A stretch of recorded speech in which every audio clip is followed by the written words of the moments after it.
Hi, this is Pastor Marleen Griffith-Stull coming to you with a message for the young and young at heart for the third Sunday in Lent.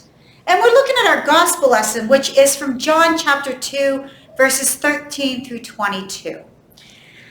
And it's a really weird story, really. It's Jesus going into the temple, and he just makes a mess out of the place. He goes in, and he gets a whip, and he chases all the money changers out, and he closes up the temple, in essence. And isn't that strange? Because isn't the temple where we think Jesus ought to be? I mean, ought to be teaching in the temple, ought to be there praising and worshiping God. But instead, he's so upset because they're not using the temple the right way. They've made it into a marketplace. It's like a mall instead of being the temple, a place where we worship God. And it reminds me that when we're in the sanctuary, there's certain things we should do and shouldn't do. Like we shouldn't really run around in the sanctuary. We should be praising and worshiping God in the sanctuary. We shouldn't be screaming and yelling in the sanctuary. We shouldn't be upset in the sanctuary or angry, like I might have been earlier when my videotape wasn't working. But that's not the way we ought to behave. We ought to be in here giving thanks to God for God's presence among us. But in the meantime, not only does he shut down this temple that you'd think would be the place where he'd want people to be, but then he goes on to say that if the temple's destroyed, he actually challenges them, destroy this temple and I'll rebuild it in 3 days. You can't rebuild a temple in 3 days. It took them years and years and years to build. And even today, if you tried to build a church back up that got destroyed, or you started to build a new church, you can't do it in 3 days. That's crazy. But there is something that happens in 3 days. When Jesus dies, he rises again 3 days later. So this is, in John's gospel, there's all kinds of different ways to read things. And what John's really trying to say is the temple isn't the important thing.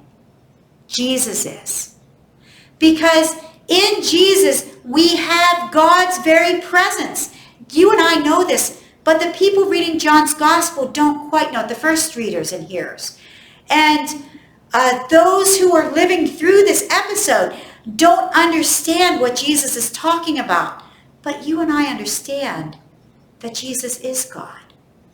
And this is a really great message, because what it really is saying is, when you have me with you, when you have a relationship with me, then the temple isn't as important. Not that the temple's not nice, but it isn't necessary. And it's really good because it's been almost a year since you've been able to come here into the sanctuary. And it's still going to be a little longer. You'll probably get into the fellowship hall soon, but even that, many of you won't yet.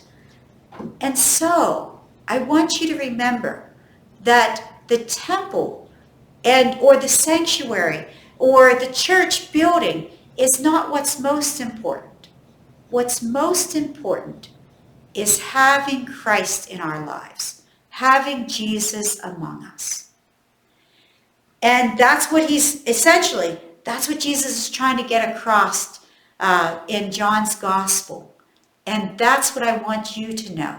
And anywhere you are, whether you're at home listening to this, whether you're listening to this on a cell phone, somewhere in the car, or you're listening to it at a neighbor's house or anywhere else, God is there because Christ promised to be with you. And every time you remember Christ, you can know that God is there with you and you can worship and praise our Lord through Christ. Thanks for checking in this week. We'll see you next week. Bye-bye.